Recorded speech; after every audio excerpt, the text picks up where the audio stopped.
কাঠিগড়ার লাঠিমারা গ্রামের সাফালা বাড়িসহ একাংশ জনগণ পরপর তিনবার বন্যার জলের তলায় ডুবে যাওয়ার পরও আজ পর্যন্ত পাননি কোনো ধরনের ত্রাণ সামগ্রী।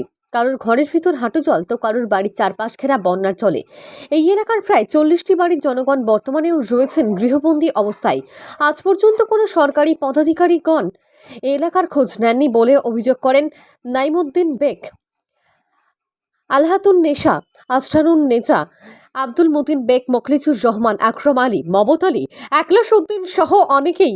যে এলাকার কৃষি একমাত্র সম্বল, সেই এলাকার জনগণের হালে ছাড়া সম্পূর্ণ জলের তলায়, নেই গোখাদ্য। তাছাড়াও লাঠিমারা গ্রামের A&D বাঁধের ভিতরে থাকা প্রায় 20টি পরিবার বরাক নদীর জলে প্লাবিত হয়েছিল। তারাও আজ পর্যন্ত কোনো সহায়তা বা ত্রাণ সামগ্রী পাননি বলেও অভিযোগ করেন। তাদেরকে পর্যাপ্ত ত্রাণ সামগ্রী প্রদান ও কৃষি নির্ভর সামগ্রী প্রদানের দাবি জানিয়েছেন এলাকার জনগণ। রফিক আহমেদ মজুমদারের report, RTN Barak live, Kathigora.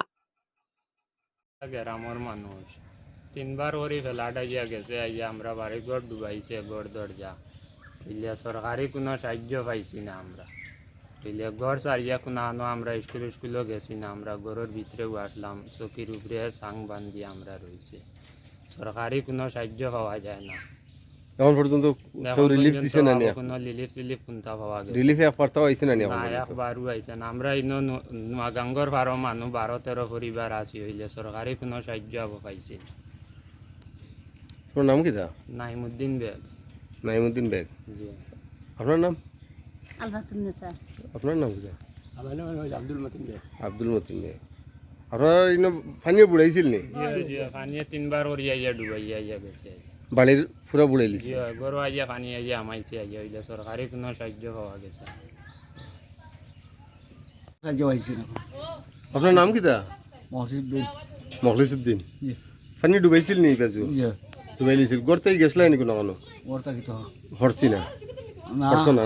কুটুম ও আসলাম আর আইয়া হয়েছে। ও, সরকারি কোনো সাহায্য পাইছিলেন? রিলিফ পাইছিলেন? কোনোদিন হয়েছে না।